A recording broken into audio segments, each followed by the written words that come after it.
disciplina de estágio supervisionado 4, a gente gostaria de agradecer a presença do nosso artista, colega de jornada, de luta, ao Daniel.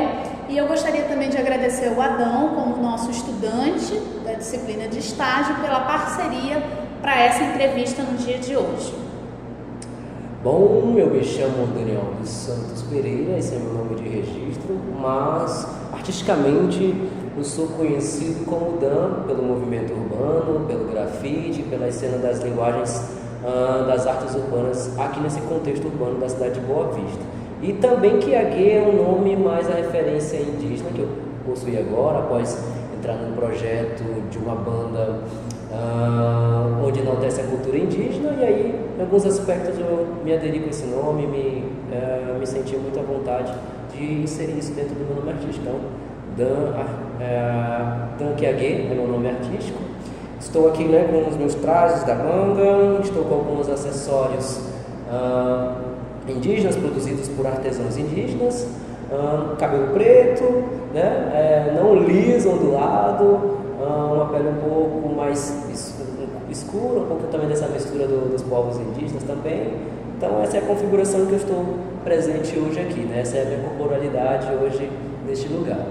E eu queria dizer que eu não estou aqui só como professora de história, mas também como fã, né? Que acompanho o seu trabalho, tenho visto o seu trabalho, do Donis, da Milena Makushi, entre outros vários artistas que vêm contribuindo para a produção de cultura no estado de Roraima. Então, muito obrigada mais uma vez por estar aqui.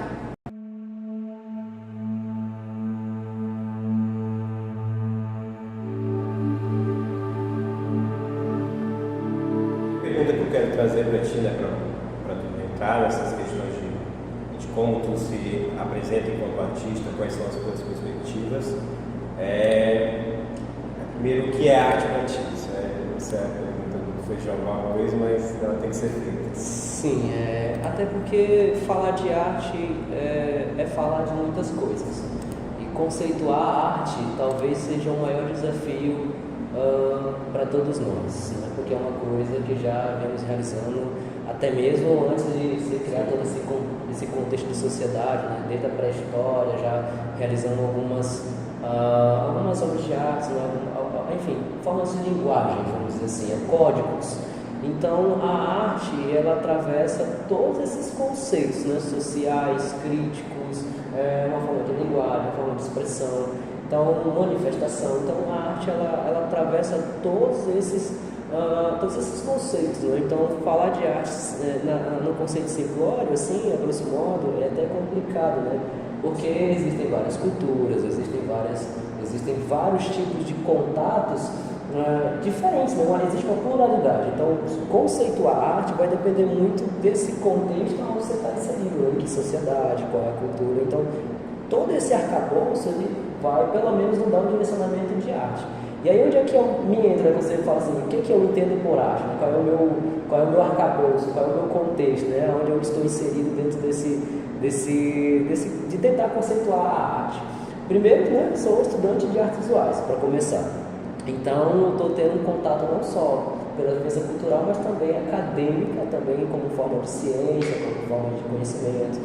Então a arte, né, então ela para mim, ela é muito mais que uma linguagem, né, de forma de expressões, como a gente está muito acostumado a ouvir, como as artes plásticas, como produção, né, você está realizando alguma coisa, uma escultura, um desenho, uma pintura, enfim, tudo isso também faz parte da produção. Mas a arte em si, para mim, ela é uma maneira de você falar, de você comunicar assuntos que talvez de alguma maneira você não consiga dizer em palavras, né? Já que as palavras são o código mais aí da humanidade que você tem para se comunicar, né? Então, na minha visão, também um código de linguagem que expressa toda essa vontade, esses anseios de você se comunicar com o próximo, né? Seja ele de maneira macro, uma pessoa, eu e você, mas também como micro, ou também uma situação macro, como uma sociedade inteira, como uma nação inteira, enfim. E aí, que pode se espalhar pelo mundo todo. Então a arte para mim é essa comunicação entre um sujeito e outro, né? E no meu contexto é isso. Não é uma coisa restrita, né? Como tu falou, que se encaixa em várias coisas, não é só, por exemplo, a extensão, não é só é o contato, né? Enfim, várias coisas. Né?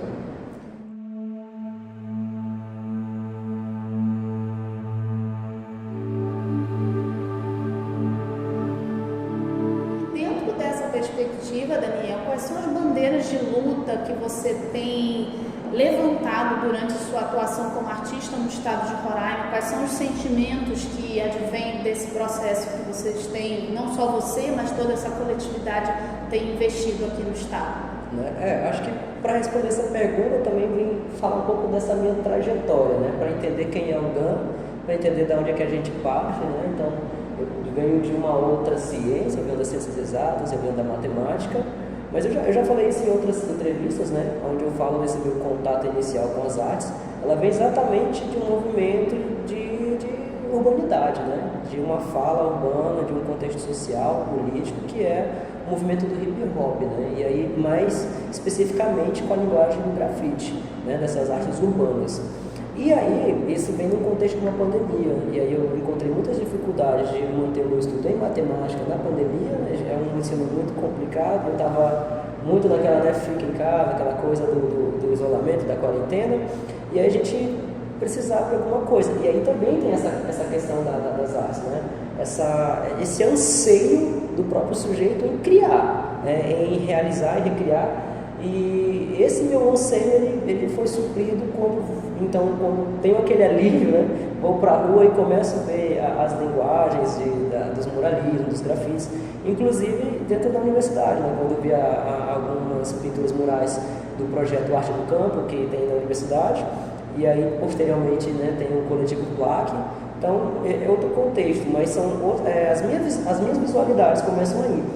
De que maneira essas paredes comunicam, de que maneira essas imagens falam, e eu começo a ver, né, por que está sendo colocada aquela imagem, né, por que tem. Eu comecei a estudar, né, então sempre fui esse personagem, essa pessoa que anseia por conhecimento. E aí eu fui pesquisar, né, e conhecendo de fato as pessoas que fazem aquilo, né, conhecendo as histórias delas, e aí eu tenho o meu primeiro contato com o grafite. Né? Um abraço para o meu mano Hicks, né, que é o meu mentor, e a gente chegou aqui nesse espaço, né, das artes, então ele me apresentou. Então conheci um projeto chamado Grafita Roraima, e esse Grafita Roraima é um projeto que é vinculado à Universidade Federal. Aí eu fiquei interessado ele é realizado pelo curso de artes visuais, e aí é o meu primeiro contato com o curso de artes visuais, veio o intermédio do Grafita Roraima, e eu então fiquei ansioso, né? Fiquei muito interessado de que maneira eu poderia participar. Então, conversando com a professora Leila, né, ela me trouxe que eu poderia, tinha duas maneiras, uma sendo artista, né, sendo grafiteiro, e a outra sendo aluno. E aí, como eu já tinha esse anseio por estudo e conhecimento, olha, eu achei interessante esse curso, tem essas práticas, eles realizam esses trabalhos, e então eu vou para a universidade, vou caminhando para ir, entro no coletivo Plaque. E aí sim, quando eu chego aqui na universidade, nesse campo de conhecimento, eu começo a entender essas figuras, entender essas simbologias, estudar. E aí começa a acontecer o que a gente fala de narrativas dentro da universidade, né? A gente começa a entrar no senso político, a gente começa a falar sobre... a gente começa, como você falou, a levantar bandeiras, a gente começa a encontrar um grupo que a gente se identifica. E aí, como eu já vim da linguagem das manifestações, aí eu já vejo uma linguagem assim, da periferia. Uma galera que já é do contexto social ali, que a gente fala que são as minorias, né? Ou pelo menos assim que eles falam, né? Pelo menos a gente fala que a gente é a maioria, mas que a gente é tratado como uma invisibilidade, né? Então, a historiadora Lídia Schwartz, ela usou a expressão, são as maiorias invisibilizadas. Né? Alguns falam maiorias minorizadas também, tem essa questão. E aí eu chego, então, entrando nesses debates, né? E aí vem a questão do pertencimento, né? Que aí quando você vai entrar num grupo, e aí você vai falar assim, aí você fala o quê? Você está de que causa? Né? Da onde vem o seu rolê e tudo mais? E aí, por isso que eu me apresentei aqui, né, com os meus adereços, meus adornos e tudo mais, por uma questão mesmo assim só de trazer um pouco dessas representatividades e são simbologias, né, adornos assim que nos fazem pensar do nosso sentimento de pertencimento enquanto indígena. Aí sim, né, eu começo a entrar numa bandeira, começo a estudar mais sobre a questão indígena, e aí eu começo a me sentir pertencente a isso. né? Então isso a gente está falando muito de questão de interculturalidade, dessa questão do cultural, essa questão de identidade, essa questão de pertencimento, ela vem muito dessa questão mesmo aqui de Boa Vista, né? Que é o que chamam do indígena no contexto urbano, né? E aí eu escuto muitas narrativas, né, desde que, bem assim, na minha vida toda, não é só porque eu comecei a entrar na universidade, comecei a falar, não.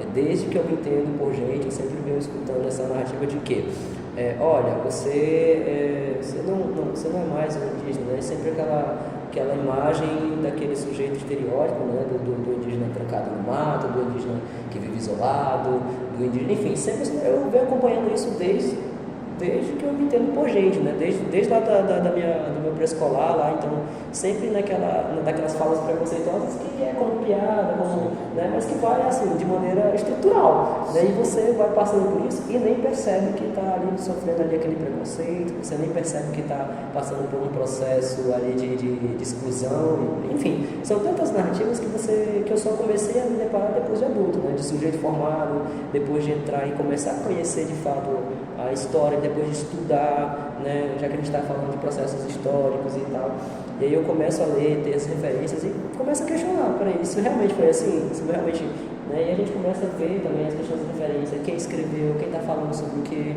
né, como é que foi, de que fato foi construído isso, então tudo isso me traz esse sentimento, não, eu preciso falar sobre isso, eu preciso falar como realmente são, e isso me faz estar nesse sentimento de pertencimento e de que eu posso falar sobre a minha própria vivência e de tudo que eu passei aqui, né, dentro desse contexto urbano e de tudo que a gente ainda passa ainda nos dias cotidianos, né, eu sempre falo nisso, né, de que pode não parecer, mas aqui mesmo dentro desse espaço da universidade ainda existem alguns confrontos, algumas falas, né, assim, nesse sentido.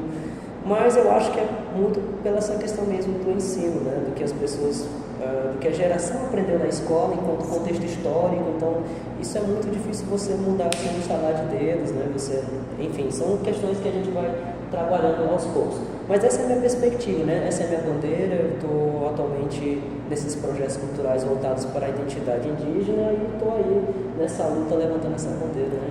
Aos povos indígenas. O nosso desafio é justamente trazer essas reflexões que você está colocando na formação de futuros professores de história, não apenas de história, mas o nosso curso aqui se dedica a esse componente curricular, para que a gente consiga ir mudando gradativamente essas mentalidades, né? Para que esses futuros professores que vão formar e influenciar diversas gerações que estão por vir aí, as crianças, né? Adolescentes, adultos. E tudo que você trouxe também remete a um conceito que nós trabalhamos na disciplina de estágio 4, que é justamente das escrevivências, que é um termo, uma expressão, um conceito trabalhado pela Conceição Evaristo, né, mulher negra, referência da literatura brasileira, que é a escrita a partir daquilo que você vivencia, né, nomear, perceber processos de exclusão e o que a gente faz com isso, como a gente pode transformar isso, lembrando, como historiadores que somos, que a mudança de mentalidade ela é muito gradativa. Então, essa tem sido realmente uma luta, uma bandeira muito necessária de ser chamada a atenção também dentro do processo de formação de professores hoje.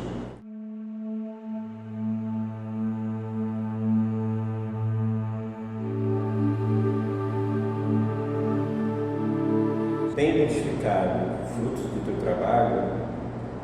E aí, se sim, de que forma tu verifica isso? Isso é potente, né? Você falou, né? Como é que a gente percebe que isso não está dando certo? Primeiro que eu já estou dando essa entrevista aqui. Já é o grande reconhecimento daquilo que eu estou fazendo. Pessoas que estão vendo o meu trabalho, estão acompanhando e querem escutar a minha fala, querem escutar o que eu estou dizendo. Que é o primeiro ponto, né? Que estou sendo, de alguma forma, visto por entidades educacionais, né? Cursos de história, meu próprio curso de artes visuais, curso de comunicação, ou seja, então o meu trabalho está sendo visto porque eu falo de maneira comunicativa também, né? Tem esse viés também, até por ser uma pessoa, como eu disse, que já vem de uma linguagem de manifestação, então eu sou uma pessoa que sempre estou dando a cara a tapa, eu sempre falo isso. Volta e meia, como eu disse, eu também não sou perfeito, volta e meia algumas falas elas são muito duras assim para a sociedade, como eu disse, que ainda não estão acostumados com algumas falas e que entram em choque e conflito.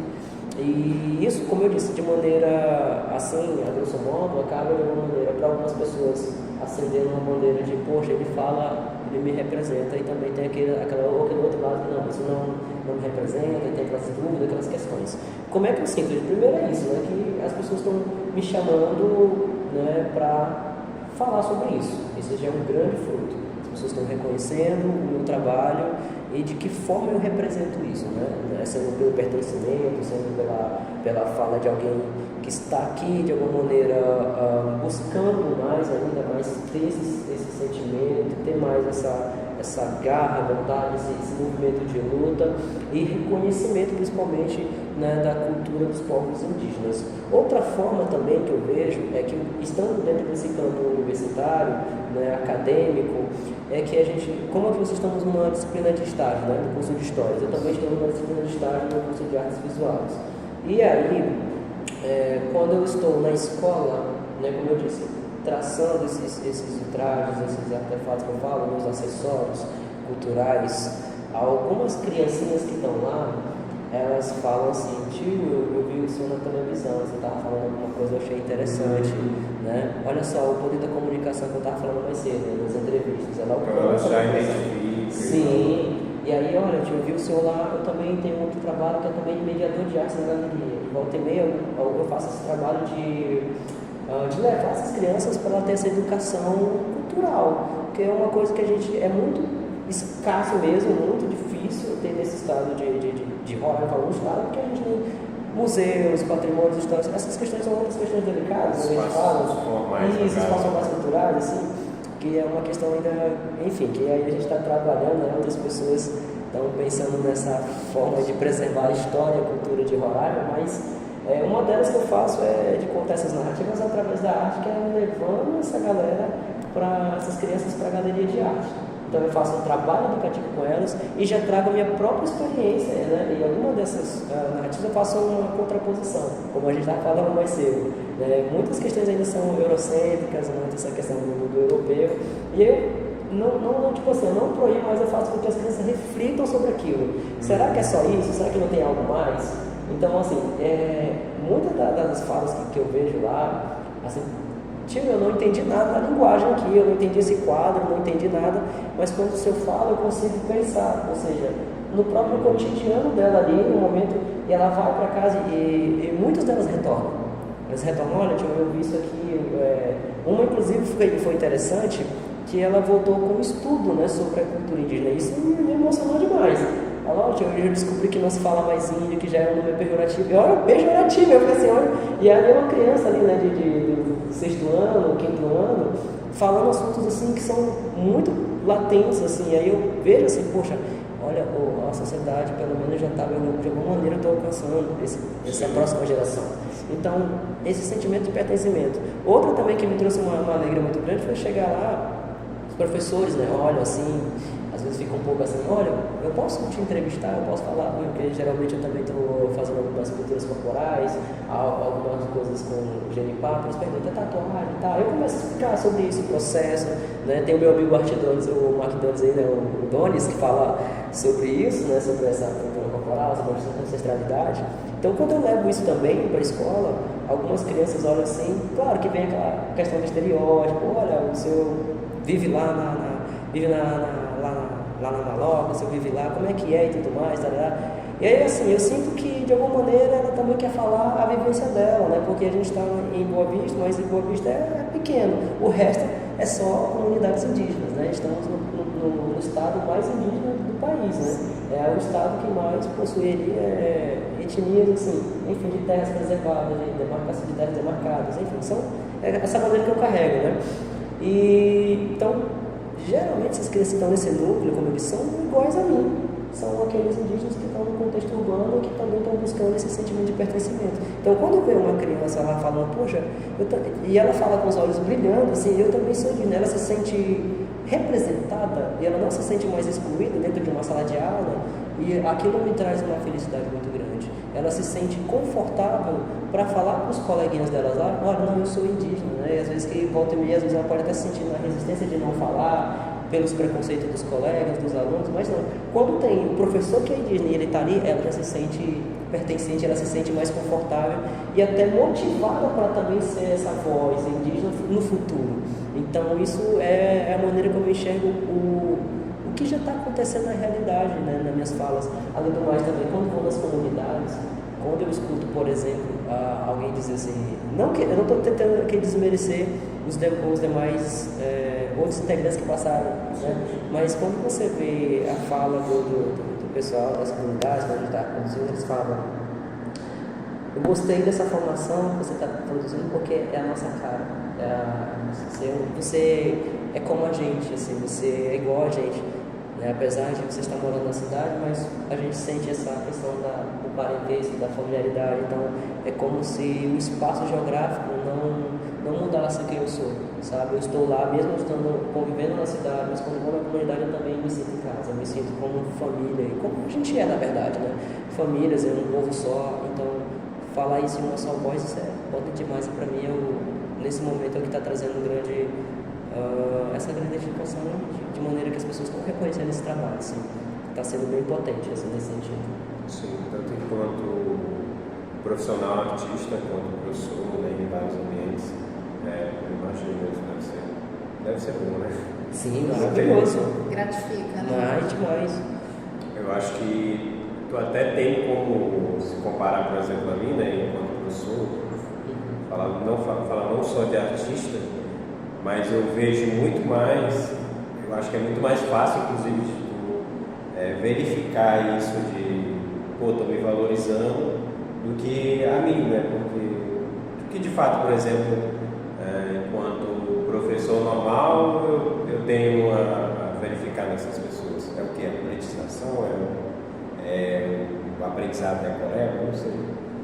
Ou tu vê, mas é claro, também tem como tu ver que essas pessoas passaram a ser críticas e tudo mais. Mas quando tu leva junto, não só a pessoa, o artista, mas a personalidade e a identidade, né, indígena, tu consegue verificar que, essas pessoas estão entendendo o que eu quero levar enquanto bandeira e o que eu quero e o que a gente representa e que a gente tem um ideal em comum, e isso acho que dá significância para a vida de muita gente, né? Tu tem uma bandeira, algo para tu defender e tudo mais. Isso, a gente está falando de linguagens, né? E aí é que eu estou dizendo, esse sentido da arte, né? Esse poder da arte que ela tem de configurar o pensamento, né? Por exemplo, olha só, o diálogo daquela moça, ela vai falar comigo apenas pelas coisas que eu estou carregando. O simples fato de eu estar com uma pintura corporal, ela simboliza muita coisa, né? A sua identificação, aquilo que você se coloca. Eu não estou dizendo que para você ser indígena, por exemplo, você tem que carregar esse dor, não muito pelo contrário. Mas que se você se sente pertencente, você vai querer utilizá-los, você vai se sentir... Não, eu sempre falo isso, né? Eu tenho... Uma vez alguém brincou, inclusive, né? Que eu tenho uma foto onde eu estou com um ternozinho bonitinho, e eu estou com o cabelo bem curtinho e cortadinho, né? E aí o pessoal até brinca, é isso que eu sempre falo, que são brincadeiras, assim, para mim até, eu consigo até entrar de conversar esse assunto de uma maneira mais descontraída, né? Mas eu sempre falo assim, olha, gente, também tem que ter um cuidado aonde vocês falam, como se fala, porque o ambiente em onde você está inserido, ele pode causar narrativas diferentes, né? O impacto de onde você está, ele muda totalmente a configuração daquilo que você está dizendo, e ela pode ser interpretada de uma outra maneira. Então, eu sempre tento levar, né, como eu disse, eu acho que você falou, né, como educador, de maneira, assim, o meu papel é também passar alguma coisa para a próxima geração. É educá-los, né? A gente está falando de processos históricos e também de contar a veracidade das coisas. E acho que no momento que eu vivo, eu trago muito mais do que essas referências que são passadas, né? Mas também essa coisa do que você falou, né? de reescrever a partir de agora, né? Do contemporâneo. Falar dessa sociedade, falar dessa maneira de como está sendo formada, principalmente essa questão do norte, assim, a Amazônia como um todo, né? Os estereótipos, enfim, toda essa conjuntura que traz aí essa narrativa da Amazônia como uma só, Que na verdade não, né? Cada núcleo tem a sua diversidade, cada núcleo tem a sua especificidade, cada lugar tem suas culturas, enfim. Povos indígenas a gente tem na Amazônia vários, diversos, né? Cada um com a sua própria cultura, cada um com a sua língua, cada um com seus dialetos, alguns ainda mais preservados, outros nem tanto, né? Pela questão do aculturamento, enfim, todos esses atravessamentos que já vem acontecendo já há 500 anos aí, quando os portugueses chegaram aqui, a gente fala isso, mas que a história é contada só por um lado, né? E aí a gente, como eu disse, nesse momento eu me vejo como educador, alguém de trazer essa responsabilidade, essa crítica, né? Fazer com que eles olhem de fato como as coisas são. Então, não só como artista, né? Eu acho que eu me vejo menos como artista, mas mais como educador. Eu consigo me olhar assim, eu tenho esse papel de artista, sempre estou produzindo alguma coisa nesse sentido, mas eu me vejo mais como educador, mais como alguém responsável por uma mudança nesse sentido social mesmo, assim, de alcançar a população e trazer ao entendimento delas.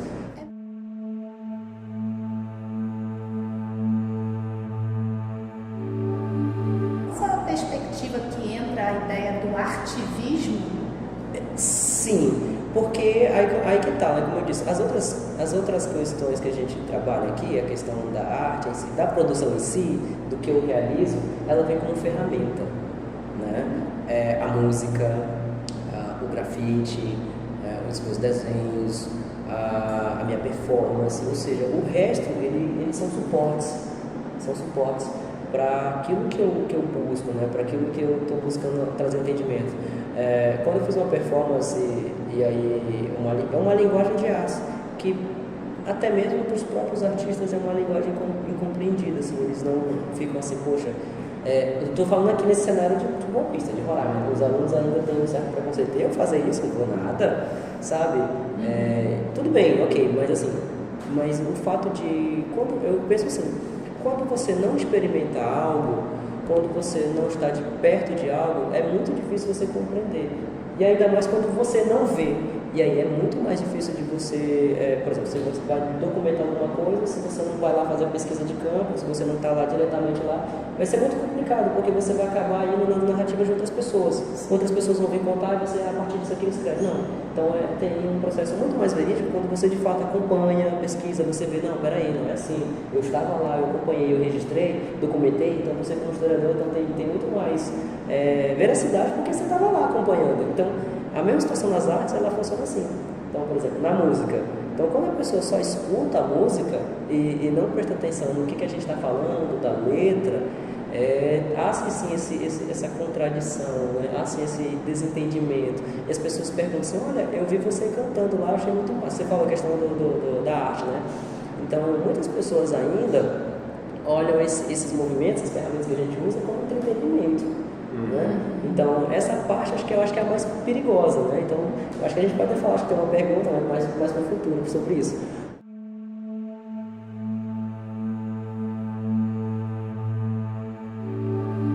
Era justamente essa, como é que as suas formas de expressão interagem entre si, a música, a dança, no momento que você está criando uma letra, no momento que você está na performance, como é que isso tudo interage em prol dessa causa maior que você...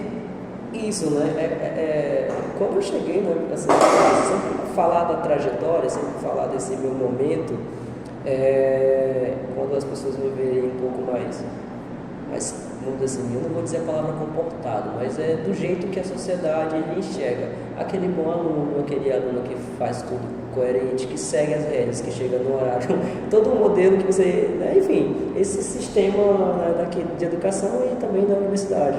Se é aquele aluno exemplar que está ali seguindo tudo que o professor coloca no quadro e você está lá fazendo atividade, ou seja, segue a linha, né? E você não para naquele momento e começa a questionar, então eu chego nesse momento assim, não, quando eu entro num projeto, né, de extensão da banda Cruviana, que é o que eu estou atuante agora, quando eu fiz a minha entrevista, eu disse assim, não, eu quero produzir algo que fale sobre isso.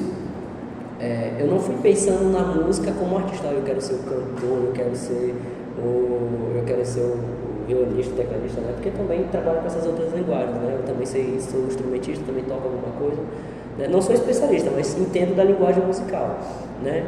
E aí, quando eu vou para minha entrevista, eu falo o seguinte: olha, eu sou uma pessoa que estou buscando essa minha identidade, assim, eu sinto que eu preciso falar sobre isso e eu acho que a banda ela pode me contribuir com isso, né? Então, nem foi tanto a questão musical assim, em si. Claro que tem a musicalidade, mas era aquela questão que eu estava pesquisando. Por quê? Nós, como acadêmicos, temos que ter um produto final para apresentar, o chamado TCC, né? E aí eu falei, não, tem que ser algo muito original. Não só, mas assim, começou nesse ponto, né, de partida, tem que ser algo original. E eu não imaginei que durante essa minha pesquisa, durante esse meu encontro com isso, eu ia estar vivenciando tudo que estou vivenciando agora. Ou seja, tudo para mim, eu falo que estou no momento de estar. Eu projetei uma coisa quando eu estava lá atrás, mas o que estou vivenciando agora é muito maior do que eu pensava, né? A responsabilidade do que eu estou falando, do que eu estou dizendo e da forma como eu me coloco, aí eu já falei, não, peraí, isso aqui já está no âmbito de uma responsabilidade muito maior do que às vezes eu pensei que eu estaria, né? Como você falou, eu poderia ser somente um músico, o cantor lá, o intérprete, estaria interpretando as músicas apenas com a musicalidade. Mas quando eu entrei no projeto e eu vi que o projeto ele tinha algo muito maior do que ele para oferecer, aí sim eu coloquei minhas outras linguagens artísticas, elas correlacionando, por exemplo, a performance, que era uma linguagem que no início eu também não tinha nenhuma, né? Como eu disse, eu era aquele aluno que sentava, eu prestava atenção no que o professor falava e ok, tudo bem, né? Sempre fui um aluno muito excelente no começo, né? Nesse sentido, assim, daquele aluno que ouve, que escuta e participa. Sempre fui participativo, mas de maneira mais calma, vamos dizer assim. E depois, quando eu vou para performance, entendo, e aí vejo aquilo, como é que eu aplico isso nesse contexto que vem de fora, vamos dizer assim, nesse contexto performático, esse tipo de performance, né? De entender a corporalidade, o espaço e tudo mais. E aí, que espaço? Aí eu começo a colocar dentro aqui do que eu estou fazendo agora. O espaço agora é imenso. Né? Como comunicar, né? Através da música. A música é uma linguagem universal. Não sei se tem alguém que vai ouvir que fala assim, não, eu nunca escutei música.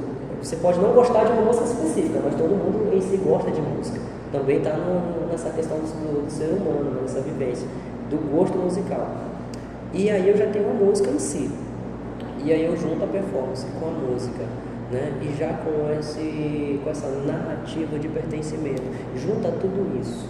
E aí você acaba entrando e você começa a encontrar aqueles grupos de identificação. E aí, por exemplo, a gente começa a fazer parcerias, como eu disse, foi aquilo que eu não imaginava. Volta e meia eu estou aqui falando na minha cabeça de um projeto de extensão que estava dentro da universidade, né, fechado aqui para umas apresentações, e de repente, volta e meia, a gente está fazendo uma apresentação no Conselho Regional Indígena de Roraima, do estado de Roraima, sendo televisionado no dia do julgamento do marco temporal, onde está lá os ministros, tudo ao vivo e simultâneo. Olha a importância disso. E a gente está lá fazendo eu falo canto, mas é uma performance ao mesmo tempo, porque eram mais de 10 mil indígenas ali no centro cívico, todos cantando e encoando o mesmo canto, a mesma voz, ou seja, o canto tradicional, juntado, perfilado com as questões musicais da banda, e todo esse sentimento de pertencimento, de identidade ali, tudo isso se correlacionando. A potência disso, então, ela chegou muito longe nesse sentido, né? E você, como eu disse, as redes de comunicações, não só aqui em Roraima, mas também sendo noticiado em todo o Brasil. Tem, então, assim, pessoas que estão fora do Brasil acompanhando essas questões, vendo, acompanhando o trabalho. Então, assim, como eu disse, eu estou me sentindo uma grande responsabilidade. Assim, eu tomei consciência de que não é só um projeto musical, não é só um projeto aqui da universidade, onde você está falando para localidades comuns, mas é um projeto que ele realmente, o nome já disse, extensão.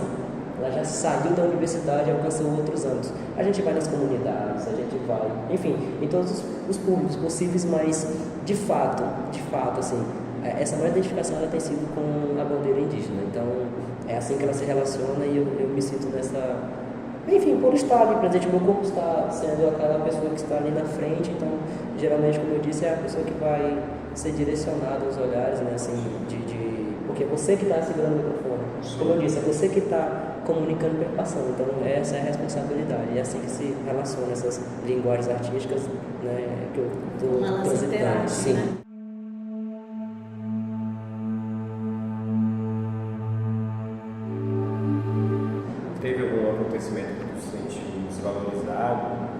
e individualmente ou coletivamente, né, enquanto a banda, em como vocês, né, muito parecido com aquela outra pergunta, mas como vocês,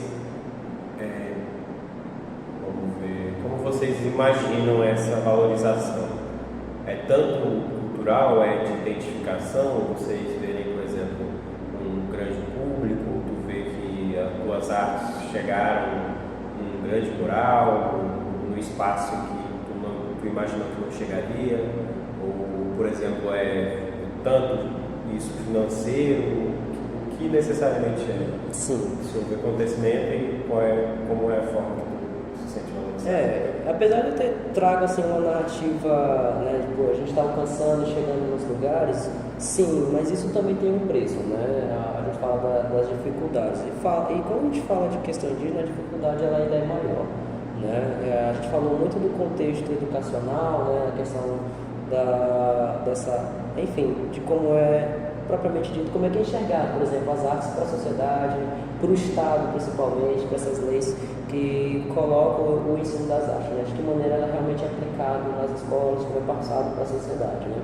Então, a gente tem essa grande dificuldade, primeiro, né? Trazendo assim de um fato bem real, assim, bem pontual.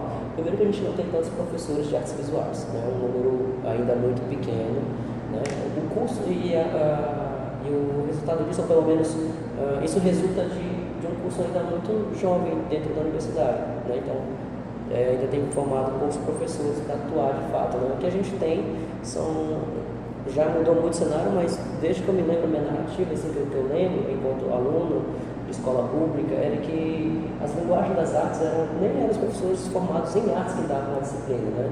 Então era uma disciplina que ela era meio que enxergada como um tapa-buraco, assim, uma disciplina que era para ser, enfim, às vezes enxergado como faz um desenho aí, faz uma atividade assim, nessa questão plástica, né? Nessas artes plásticas e tal, assim. Ou seja, aí você já está vendo a desvalorização da arte, primeiro, né? Enquanto ciência, enquanto ensinamento. Então já tem esse contraste. Agora, no campo das artes, enquanto artista, não como professor, né? Enquanto artista. Se falta esse entendimento nas pessoas, se elas não têm essa educação, automaticamente, quando você vai fazer um trabalho artístico, para aquelas pessoas que não têm conhecimento sobre arte, elas vão desvalorizar o seu trabalho porque elas não têm um entendimento do quanto aquilo é valoroso para a sociedade.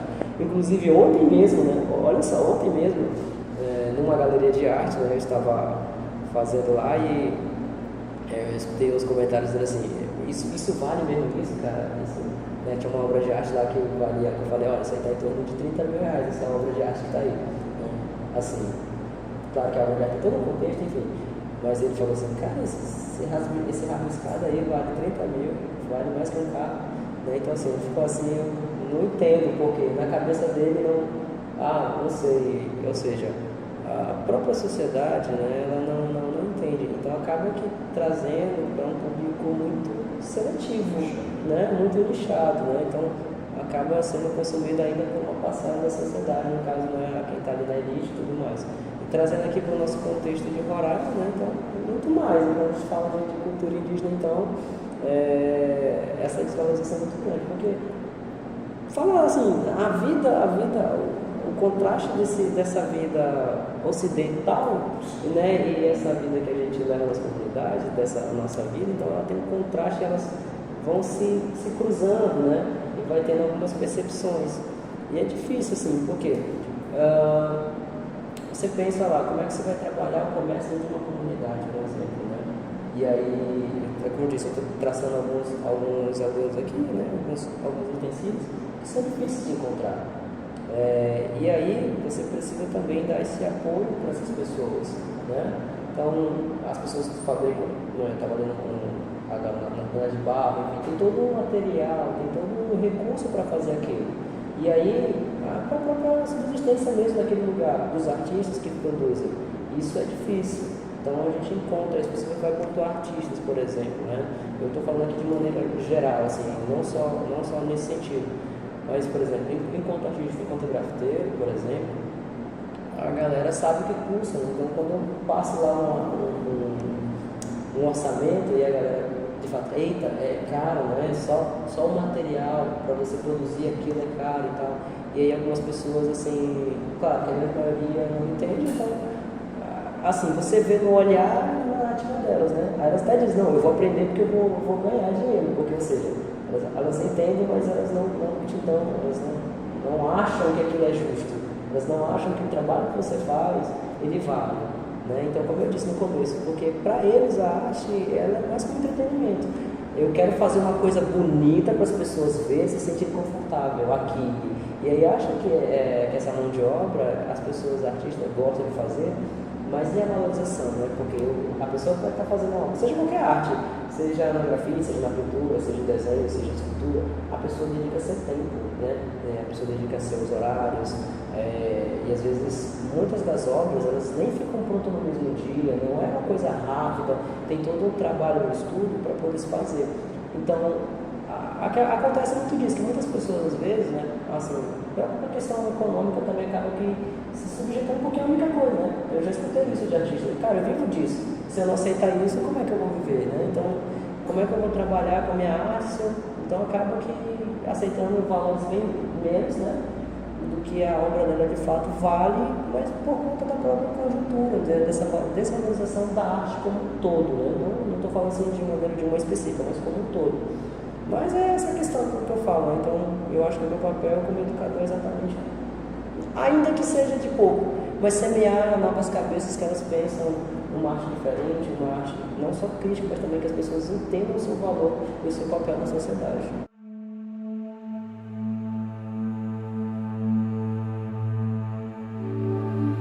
A gente tem uma última pergunta que dentro da disciplina de estágio 4 a gente também pensou um pouco essas múltiplas temporalidades, né? Então a gente não vem compreendendo passado, presente e futuro numa perspectiva linear, mas muito mais nessa poética espiralar do tempo, né? E aí a gente queria perguntar para você, nessa perspectiva de futuro que você traz, como é que você vê a arte em Roraima? Entendendo que a gente tem um presente de muitos desafios, né, como foi colocado aqui durante a entrevista, você pontuou vários desses desafios nas escolas, nas políticas públicas, no espaço da universidade, mas como é que você visualiza a arte em Roraima numa perspectiva de futuro? A arte, né? A arte de uma maneira geral, assim. É um desafio, né? Porque, como eu disse, eu agora estou mais na questão da arte indígena, né? Então é uma coisa mais pontual, mas de maneira geral, a arte, eu vejo assim, né?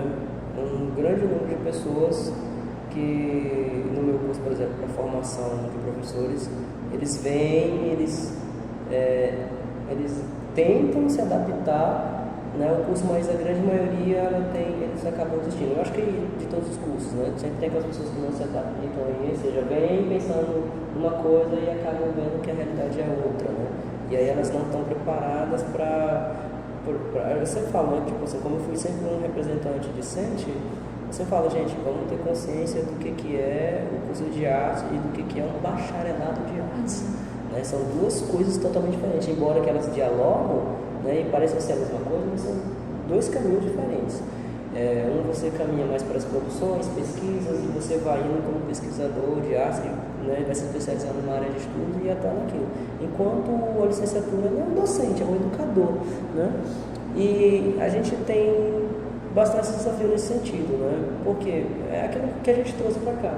Como é que a sociedade, né, assim, como eu disse, ela ainda está muito num sentido muito seletivo, ainda está numa bolha pequena, né? Não está nem todas as sociedades como um todo, as periferias, por exemplo, as crianças não têm acesso, por exemplo, ao cinema, não têm acesso a algum centro cultural. Por isso que o meu trabalho como arte educador, mediador na galeria, é levar essas pessoas para que elas tenham acesso, né?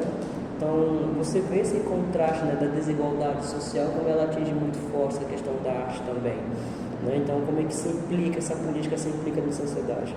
Então, futuramente, assim, falando da arte de maneira geral, eu vejo ela caminhando a passos lentos, assim, eu não vejo uma coisa muito de imediato que vai acontecer amanhã, já vai estar revolucionando, não. Eu vejo a passos lentos, mas eu tenho um olhar muito esperançoso, né? Eu tenho um olhar muito esperançoso, porque, como vocês me perguntaram, eu já vejo algumas mudanças, né? Ainda que pequenas, ainda que uma fala, ainda que quando eu estou com algum aluno, ainda que eu estou na rua caminhando, alguém fala assim, ainda sem ter aquela clareza do que é arte, mas elas estão começando a compreender, e essa coisa, por exemplo, eu acho que isso é muito importante, eu acho que vocês vão se identificar, é a questão de quem você é, né? De quem é você, o que você representa para o seu contexto, né? Você está aqui com o Adão, você é o historiador, né? Então a galera começa, quem está perto de você geralmente vai entender, não, ele é o historiador, então elas vão reconhecer sua importância da história. O Adão, ele escreve sobre isso, pode falar sobre isso, então pessoas vão, de alguma maneira, ainda que não valorizem, mas elas vão ter esse certo respeito por historiador que você é, né? Professor de história. Então eu acho que essa perspectiva essa identidade de artista, quando você ocupa um espaço e você está ali, não, tem um artista ali, as pessoas vão, pelo menos assim, podem até não gostar, podem até não entender, mas elas vão perceber que tem alguém falando de arte e que tem alguém que é profissional da arte e ele está atuando naquele espaço. Então, as pessoas, isso acontece muito, como eu disse, quando eu estou caminhando, as pessoas elas podem não compreender. Por exemplo, estou fazendo um grafite na rua, elas falam assim, poxa, que bonito, né? E eu acho que elas às vezes não entendem, poxa, achei legal, eu quero que tu faça alguma coisa assim, né? E eles falam isso, né? Estava conversando lá e tem os pintores que são os tradicionais, pintores de casas, pintores pintores assim, né? Dessa trabalho mais comercial, nessas coisas e tal. E aí, quando estou fazendo a pintura artística, né, aí os próprios pintores eles reconhecem, não, é diferente, não é o que a gente faz, o trabalho dele é artístico. Esse é um pintor artístico, ou seja, quem você é? Então, isso seja em todas as áreas, seja nas artes, seja nas letras, em história, em matemática. Então, quando você tem esse seu pertencimento, da sua identidade, você se assume como aquilo que você exerce, você ocupa já na visão daqueles que estão perto de você e eles, de alguma maneira, ainda que não gostem, e ainda, até mesmo que tenha toda essa desvalorização, eles entendem quem você é, né? É um artista, ele produz isso, e eles começam aquele mesmo processo que eu tive lá atrás. Peraí, esse é o meu grande desafio, é que eles busquem na linguagem, eles olham, peraí, quem fez foi um artista tal. Ele mora aqui, isso que eu acho que é o grande lance da parada que eu falo, né? Então, eu faço os grafites lá no meu bairro e tudo mais. Não, ele mora aqui, ele mora bem aqui. Ou seja, a identificação de quem eu sou, né? As pessoas reconhecem o artista e tudo mais. Então, assim, pela localidade, pelo espaço que a gente está. Então, não só, como eu estou falando de maneira geral, também na música, por exemplo. Olha, tá vendo a banda que vem, os meninos falam sobre arte indígena, por exemplo, né? Eles vêm para cá, ou seja, já tem essa questão de quem você é, quem são esses meninos. E ali a gente apenas apresenta o nosso produto, a nossa música, mas assim, a galera já entende quem está chegando, entende quem está ali, quem é esse sujeito que está ocupando esse espaço, né?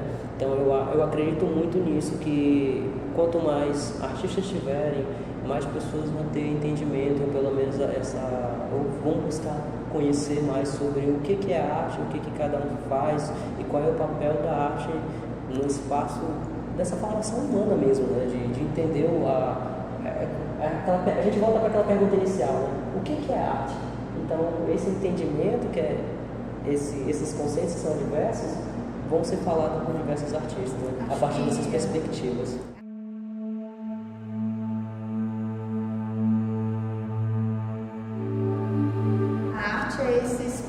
De se permitir construir outras histórias possíveis. A arte é o espaço dos afetos, que a gente também tem discutido muito aqui no curso, é o espaço do permitir a construção de outras histórias possíveis na medida em que eu me permito sensibilizar e automaticamente eu vou tendo mais insumos para fazer isso com outros seres, né? Com outras crianças, jovens. Então, a arte para mim é esse espaço da troca, da partilha. E nós fizemos na disciplina, na primeira aula, Daniel, uma atividade em que a gente desenhou as mãos e a pergunta era: professor, qual é a sua arte?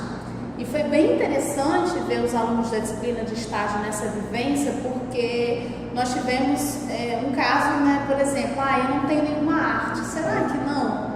Então, acessar os nossos porões da alma para que a gente possa reconhecer potencialidades de transformação que nós desejamos ter como professores de história. Então, nosso trabalho tem sido de tentar cativar esses docentes em formação para que a gente consiga fazer esse trabalho nas escolas também.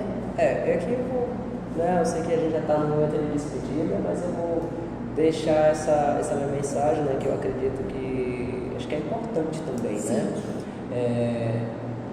Você trouxe esse diálogo de que às vezes falta esse entendimento do que é arte e quem é o artista, né? Então, processos históricos, a gente está falando de história, então o ser humano em si, ele é artista, o ser humano em si, ele já tem dentro de si essa capacidade, ou é isso que nos diferencia de outras espécies que nos faz ser humanos, é essa nossa capacidade de criar códigos e linguagens. E a arte, ela está inserida nisso, nesse ato de criar e recriar coisas já existentes sobre a nossa observação, sobre o nosso espaço. Então, a arte, ela é esse poder, vamos dizer assim, eu vou até colocar como um poder que faz esse compartilhamento de aprendizagem, né? Esse modelo de aprendizagem, ele começa daí. Então, se criou os códigos através de quem? Da arte. Né? Você começa a pensar na escrita através da arte, através de começar a criar símbolos e dar esses símbolos dar significado para eles. E aí você começa a ter uma escrita, né? Aí você transborda não só a sonoridade da fala, né? E você começa a escrever. Eu acho que a arte, ela já começa por aí, desse significado de códigos que interagem e elas se comunicam, né? Então, e ela vem sendo dita isso desde que a gente estava lá, como diz a história, como diz a ciência, quando estávamos ainda lá dentro das cavernas. Então a gente já começou a criar esses códigos, rituais. Então, e isso tudo é a arte. Qualquer ser humano, o que a gente não tem às vezes é a nossa prática do que a gente entende nos dias atuais como arte. É outra questão, né? Como eu disse, o ofício de artista, de professor de arte é outra coisa. Mas todo mundo, né, que pega uma caneta, escreve seu nome, ou que faz um rabisco lá em qualquer coisa, e aquele grifo ou aquela coisa que você faz tem comunicação, você já está fazendo arte. Né? O seu corpo, né, comunica, você está fazendo arte. A dança está fazendo arte. Quando você está fabricando ali o próprio alimento, a maneira como vocês colocam as coisas, as configurações, aquilo já é uma arte, porque você está, né, tem processos ali. Pensei muito sobre isso. Agora, recente, a gente se encontrou no Festival das Paneleiras de Barro e eu fiquei fazendo justamente essa associação, né? A própria alimentação, os modos de fazer, que o pessoal que trabalha e pesquisa sobre patrimônio imaterial trabalha muito com essa ideia, né? Os modos de fazer, como isso está rico de saberes, de arte, né? E recente também, para contar um caso, né? Eu ia participar de um chá de fralda, eu falei, olha, eu gostaria de contribuir com a arte.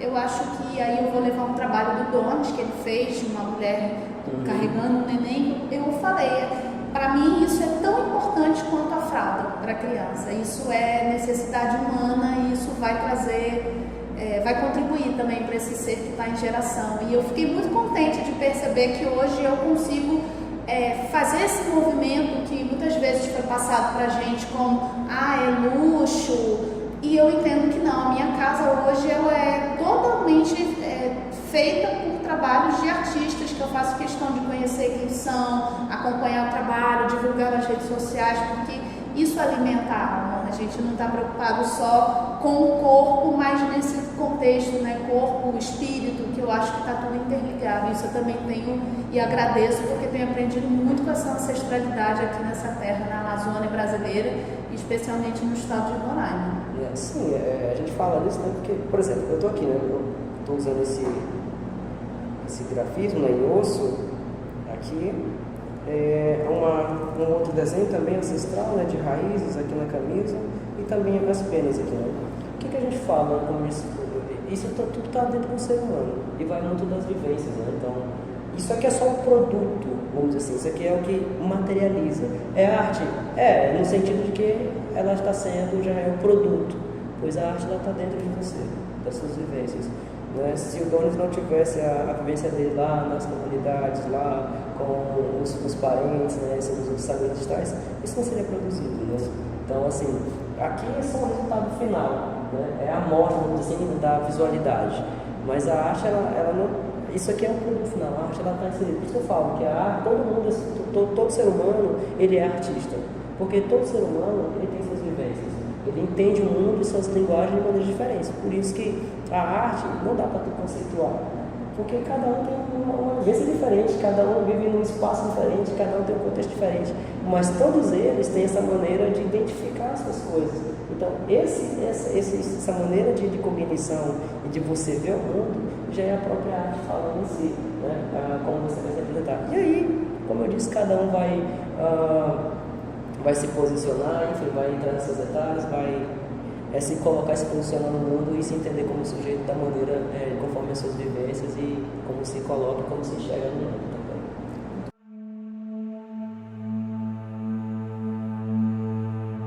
Bom, então, em nome da Universidade Federal de Roraima, do curso de História e do nosso laboratório de ensino de História, eu agradeço pela sua participação, pelas falas a sua fala com certeza vai chegar a muitos corações que vão poder trocar e interagir com a gente nessa produção de conhecimento e nessa transformação social que a gente deseja.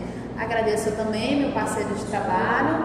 Eu tenho e agradeço pela participação. Eu agradeço também pelo convite e muito massa, né, ter, como eu disse, ter essas falas, né, e que essas falas também possam chegar em outros lugares. Mas principalmente, né, através das mídias de comunicação, eu quero aqui deixar meus agradecimentos a todos que estão vendo aí a entrevista, acompanhando as falas, e principalmente os meus alunos, crianças, que sentem nessa pessoa, né, e tem um carinho especial. Então, um abraço para todos vocês, especialmente as crianças que são o futuro dessa geração. Um abraço.